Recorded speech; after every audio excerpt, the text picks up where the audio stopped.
for joining us today to celebrate Hispanic Heritage Month with GRAMMY U. My name is Jennifer Mota, and I am a multimedia creative and music journalist. You may have seen some of my work in The Fader, Refinery 29, and Vibe.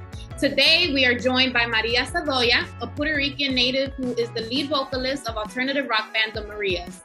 After winning $5,000 in the costume contest, Maria brought a car and drove from her family's home in Georgia to LA in hopes of launching her music career. Now, on their highly anticipated debut album, Cinema, the Marias provide listeners an escape into a dynamic world that is alluring and mysterious while equally charming and inviting. Please welcome Maria Zardoya. Hi. Thank you so much for having me. I'm excited to be here. Maria, how are you? How are you feeling emotionally, mentally, physically? I'm good.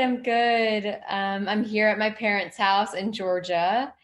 I normally live in Los Angeles, but I just came back for some family time, so it's been nice. That's so dope. And I want to just jump right into it. Cinema. Let's talk about Cinema. How did this project come to life? What was the creation process like? What were the influences? Please share. Yeah, so Cinema was kind of birthed, at the start of the Marias. A lot of the songs were written even before we released Volume 1 and Volume 2. We continued writing throughout the years. And when it came down to putting the album together into what is now Cinema, we kind of wanted to pull influences from my first love, which is film. I grew up thinking that I was going to be in the film industry, either as a director, producer, actor. I didn't know what. But then I was introduced to music and the creation of music, and all of that kind of went into the background. But with Cinema, we pulled, all of those influences that I had growing up with film and merged them with music. Oh, I love that. And I really love to really dig into the foundation, right? How does an artist become their project? How do they assume their project? How do they develop their project? But also the approach, right? And when we think of the foundation, I feel like so much of our environment and our upbringing has so much to do with how we are creating, right? So if you can just explain how your environment growing up and your Latin culture, specifically being Caribbean and from Puerto Rico, how did that influence your music taste, and how you approach your projects? It influenced, I think, everything in terms of my foundation of, experiencing music and of creating music. Music was always a part of our house, in Puerto Rico, parrandas for Christmas, everybody playing instruments, everybody singing, everybody dancing. It was always revolved around music and food. And so it was just an integral part of my everyday life. It was just normal to be playing music and experiencing music with the people that I loved. So when it came down to writing my own music, my dad taught me, in Puerto Rico, he taught me a few chords on the guitar. He taught me how to play Ese lunar que tiene cielito lindo. He taught me that song on the guitar. And with those chords, I sort of rearranged them and made up my own song. And then he taught me another sort of Latin standard song. And with those chords, I, rearranged and created another song. And so that's kind of, the foundation of me writing music was built on learning these Latin standards from my dad in Puerto Rico. That's so beautiful. I love how you mentioned parrandas. I love parrandas. I'm Dominican and grew up in a community that was very Caribbean. So going to parrandas in Philly and drinking coqui and listening to Dame la mano paloma. It was so beautiful. And I think it's so beautiful to actually revisit that and just talk about how the musical element and the cultural aspect kind of intertwine within these moments, and how they obviously play a role in development as an artist and your childhood too. That's a beautiful childhood memory. I'm wondering how important it is for you to showcase your Latinidad or your Puerto Rican culture even in navigating this industry or approaching your music. How important is it for you to do that? It's extremely important. And, it's never been like a conscious decision of, I want to show people that I'm Latin, but it's a part of who I am. So it's always been there. The first song that I ever wrote was in Spanish, and then the second song was in English. And, growing up in the States, in Georgia, but also embracing the culture at home and going back to Puerto Rico a few times a year. It's just this duality that I was living my entire life of, living in the States and experiencing that weird culture, especially in the South, and embracing just the other part of who I am, which is a Latina, and everything that, that goes along with it, the language, the food, the culture, the music. So it was an interesting like experience growing up sort of bicultural and bilingual here. I would love to know more about that duality, especially moving to Georgia. Like, what about Georgia also played a role in your formation? Like, you obviously spent a long time there as well. Is there something that's culturally specific to Georgia that has also played a role in like developing as an artist? I think, we live in a really, really small town. There's like a church on every corner. It's like you go out of my neighborhood to the right, there's a little church. You go to the left, there's a little church. Out front, there's a little church, So I grew up in the church, and I think mainly that had an impact on me spiritually. I grew up like very spiritual and approaching life in a spiritual way, that there's like something else beyond what we see and what we experience. And I've carried that throughout like my creation of music, because a lot of times with music, songs will just somehow just hit you out of nowhere. And it's a really spiritual and beautiful experience that I think, because of the church and growing up in that spiritual environment, it opened my mind to receive sort of the spiritual side of creating music. That's so beautiful. And I think something that is very different in Latin culture, I feel like, and even in African American communities and Black communities in Latin America, how present music is in spirituality. Yes. Whether it's Afro spirituality or if you're Catholic or Christian, like música is such an integral part of the belief system. And you feel that when you're in the States, yes. Because like, I know white Americans that would literally ditch the English mass to go to the Spanish language mass at church just because they had guitars and drums. Yeah, and that's something that speaks volumes, right? Yeah. I'm wondering how it's been to navigate a space being labeled alternative rock band, right? Here in the US, because I feel like people often think Latino, oh, they're making reggaeton, or they're making like they box Latin artists in different géneros and genres. And I'm wondering what's that been like for you in navigating that, or if it's something that hasn't really affected you in any way. I mean, it's really interesting because here in the States, when you say, I'm Latin and I write music in English and Spanish, I think, people have been more receptive to that, in the last few years. But I think it's definitely a concept that is difficult to understand, because at least in my case, I'm in a band with 3 very white Jewish guys, and I'm the only Latina in the band.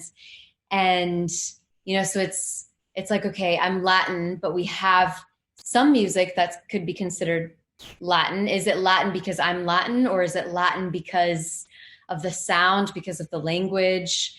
So it's definitely, it's been a learning experience for me. But at the end of the day, the music that I make that comes from me intrinsically has a Latin influence, because I'm Latin. So regardless if you want to label it, Latin indie or Latin rock or alt rock, or just indie pop or indie rock without the Latin label, I think it's whatever experience the listener wants. And I think people, are quick to box and to label because it makes it easier to understand what it is they're experiencing. So I guess at the end of the day, I'll just leave that up to the audience and how they want to experience our music, because I think a lot of times, in my opinion, it can't be kind of put into one box, because there's so many different layers and nuances there. I love that. I love that you said that.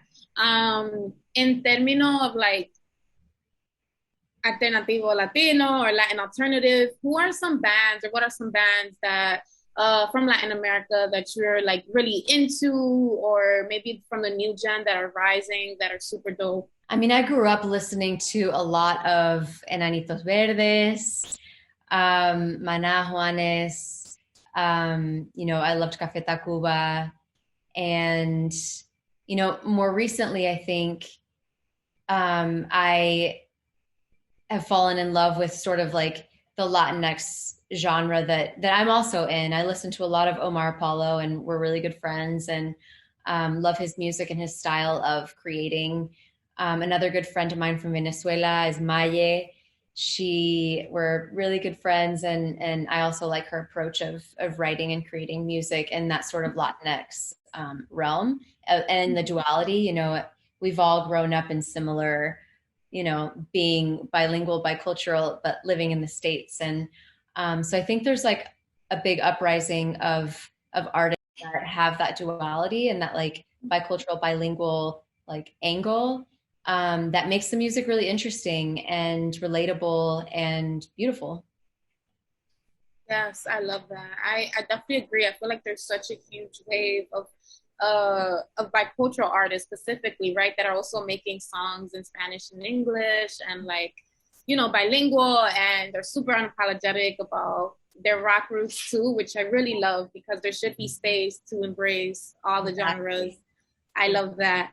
I'm wondering if when creating music or specifically even for cinema, is there something that's rooted in Puerto Rican music that it could be something so simple, like maybe a timbale or something that is rooted in, the Puerto Rican culture that may be seen in cinema or even in your past music? Yeah, definitely. There's a song on cinema called Un Millón, which is kind of an ode to Puerto Rico and like a love song to Puerto Rico. There are a couple of lyrics, Luquillo, it's a beach in Puerto Rico that my family and I would go to every summer. And I'd have really fond memories, of like eating ice cream on the beach and, just experiencing that with my family.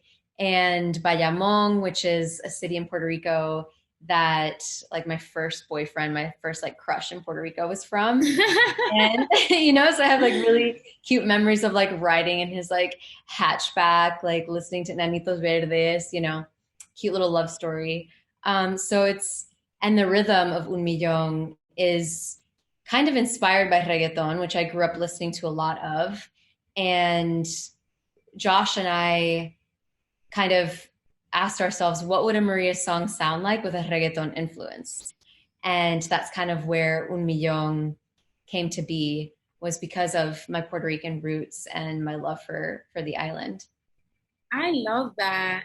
And I'm assuming that that's the significance of it, right? Just you honoring your roots and Yeah. the love. It's extremely important for me to honor that, because it's such a huge part of who I am and influenced like who I am as a person and who I am as like a musician as well.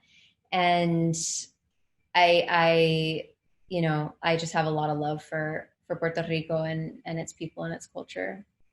So what was that writing process like? Like, was this something that you wrote in Puerto Rico? Was this something where you really felt a lot of nostalgia in writing? Yeah. What was that like? It was written in Los Angeles in our living room. All of our songs were basically written in our apartment in our living room. And yeah, I think it was just a level of like nostalgia, but also curiosity of like, what would a Maria song sound like with that reggaeton influence that I grew up listening to? The first job that I ever had was to save enough money to go to reggaeton concerts, VIP style, with my brother. I saved enough money to go to a Don Omar concert, Daddy Yankee. Daddy Yankee was like right in front of me.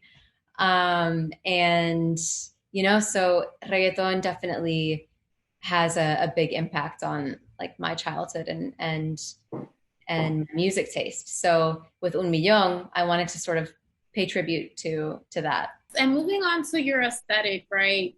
When we think of the Marias, there's always rojo. We see red a lot. Can we get into that? What's up with that? Yes. So it's my mom's favorite color. And she would always like put on this red dress to go dancing with my dad. And I was just like, wow, like she looks so beautiful in that red dress. And you know, from that moment, I just like always loved the color. It's like a color, like a very passionate color. And, you know, when I started getting into films, my favorite director is Pedro Almodovar. He's a Spanish director. But his color palette, he would use a lot of reds and like pops of red in almost every single scene, even if it was just a small little detail of a red thread on a shirt, you know, just that level of detail was really inspiring for me. And, you know, the fact that everything was so like conscious in his mind, like I'm going to put this red color throughout the scenes, no matter how little it is. That attention to detail was extremely inspiring in terms of like how we create musically and how we create visually. So I think I want to have that same attention to detail, and I love the color red and I find it really beautiful, and also a representation of my culture as well. Because of, you know, my upbringing and having it be my mom's favorite color. So. Yes, I love that. I think that intention is so beautiful too, because it's something that as listeners and consumers, it's something that we get to look forward to. Like, how is she going to incorporate Papa Red now? I wonder how this music video going to look. Yes. So it's a cool fact to know, because it's like, now I'm going to keep the eye out. Exactly. And it's fun to be able to be like, okay, where are we going to put the pops of red in this, you know? So it's fun for us as well to have that attention to detail. Yes, and it was so cool for you to break that down. But I'm wondering what other forms of cinema really, film and cinema, yeah. Wordplay, yes, really inspired cinema. So what were some of the aspects? Were there any costume designers from Hollywood that, you know, you kind of were inspired by? I really want to get into really understanding too, like the aesthetic aspect of it all, aside from what you just explained. Yeah, I mean, during quarantine, Josh surprised me with like a home movie theater. So he like set up a whole projector and like surround sound at his dad's house, at his childhood room in his dad's house.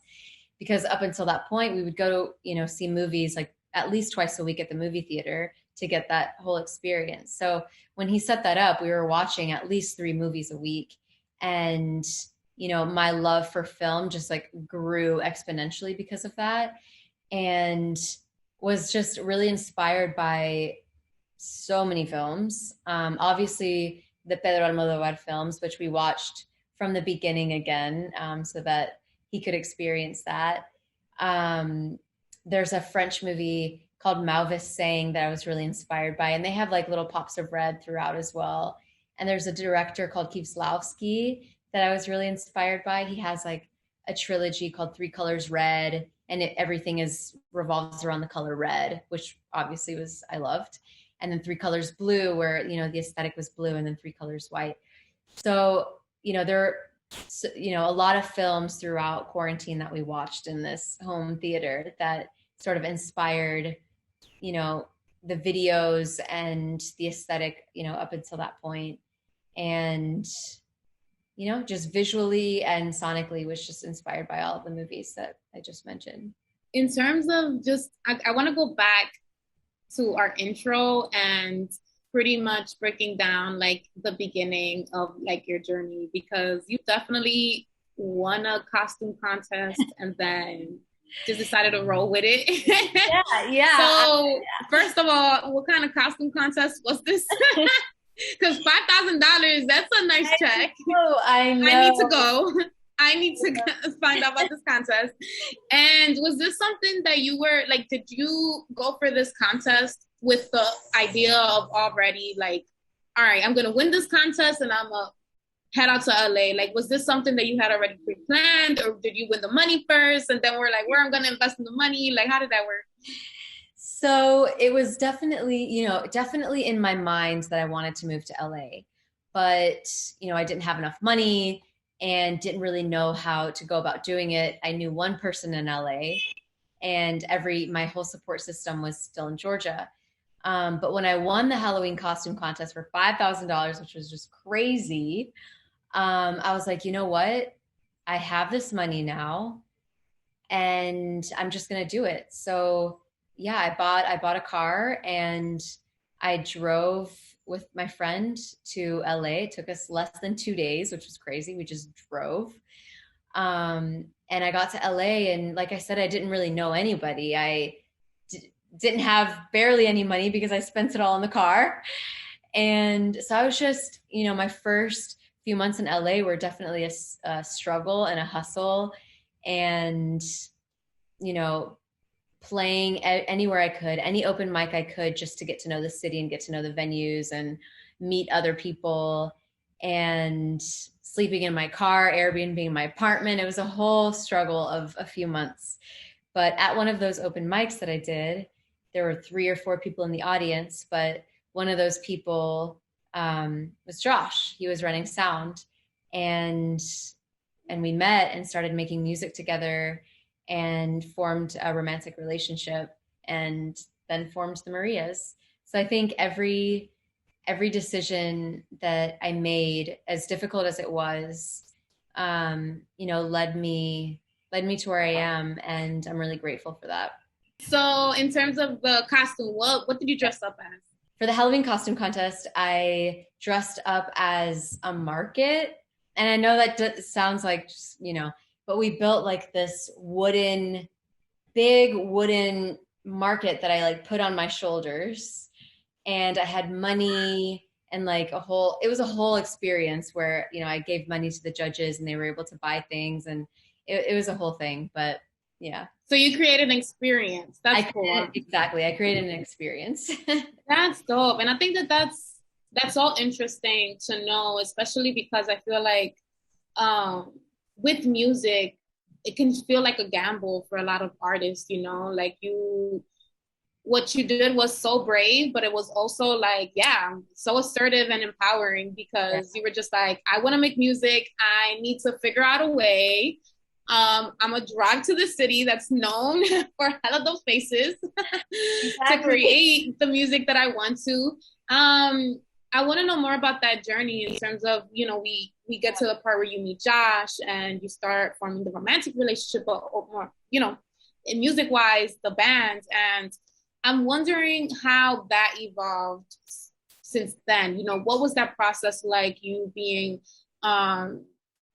freshly new to LA, getting to know how to navigate this, because there's a few things that are playing in mind, right? The fact that you're transitioning into a new city, the fact that you're touching new waters that you may have never like stepped into, and like just like feeling the unknown. And I think that for many artists, that's always like a huge question, or like a huge fear of like the unknown. Like, what if this doesn't work out, And I wonder, what was that like for you? I mean, I definitely had the moments of what if this doesn't work out. And a lot of people told me that I couldn't do it, that this industry is difficult and I'm going to come home with my tail between my legs.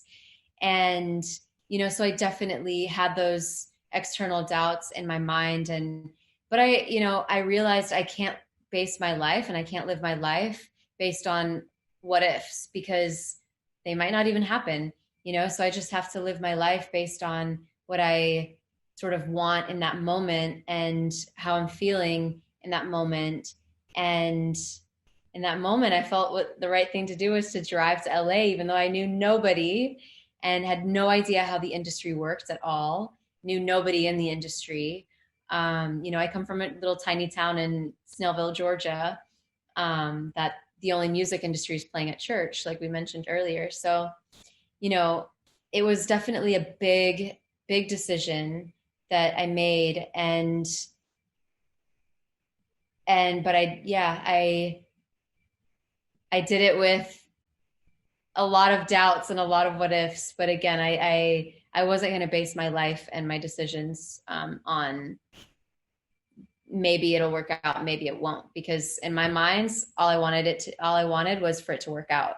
So everything, you know, in my power and in my control, I did, you know, for it to work out, not for it to not work out. So that's inspiring, and I think anyone can apply it to any industry or you know, whatever creative field. I think that's so dope. In terms of like the path to get signed, what was that like for you? I think that another question for many artists is whether they want to stay indie or not, or independent, you know, or not associated with a label. So what was that process or that decision making like for you too? Yeah, you know, we were indie for so long, up until last year, basically. Everything that we created was, you know, just based on what we wanted, and we released it on DistroKid whenever we wanted to release it, and very, you know, small team. But, you know, it got to a point where we kind of wanted a change of pace, and we wanted a little bit more support and a little bit more experience in how to navigate the industry. And so we made the collective decision, okay, let's like see what's out there in terms of labels who might be interested. And so we sort of delved in, and a lot of labels were interested. And so we took a lot of meetings, and ultimately ended up signing with the people who felt most like family, because family is always, you know, it's the most important thing for me, and community is the most important thing for me. So it had to be a team that felt like a community and felt like an extension of us and a family. And so we landed with Atlantic Records and Nice Life, and they're a family, and they're extremely understanding with the process of going from indie and doing everything ourselves to now having the support. They're very understanding of that transition, because it's a difficult transition to make, because as an indie artist, you do everything yourself. And as a signed artist, you have extra support, and you have to learn how to trust.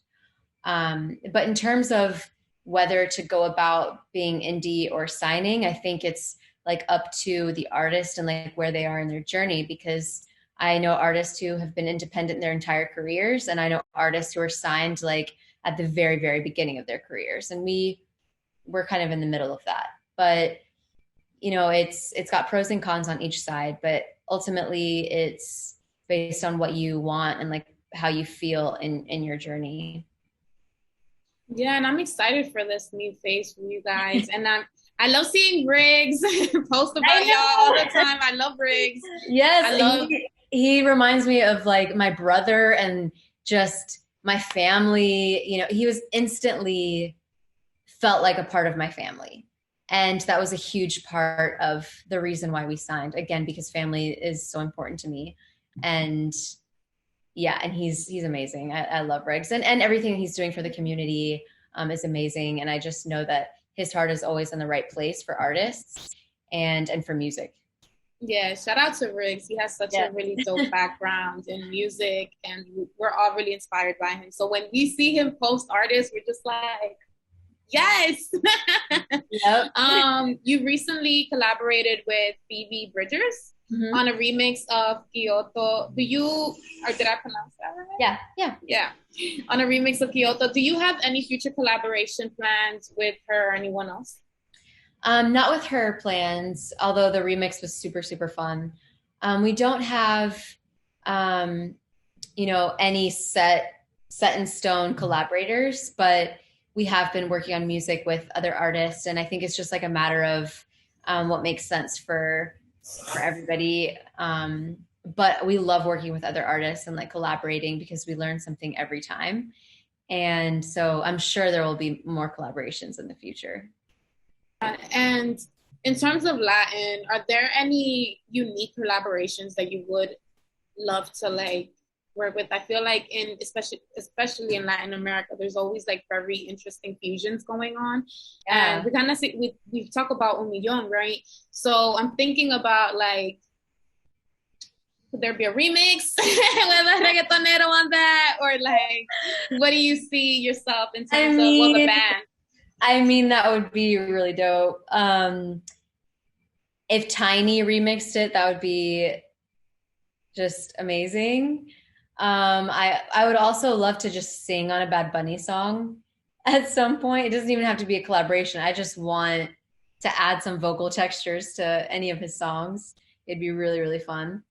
Um, and yeah, I mean, Tiny, Bad Bunny are like at the top of my list of people that I would want to collaborate with in that realm. And Buscabulla, I love, and I love their approach to making music. I love Buscabulla. Yeah, so I would love to collaborate with them at some point. In terms of what these next few months are looking like, and even your plans as like a signed band now, what is the future looking like for the Marias, in your opinion?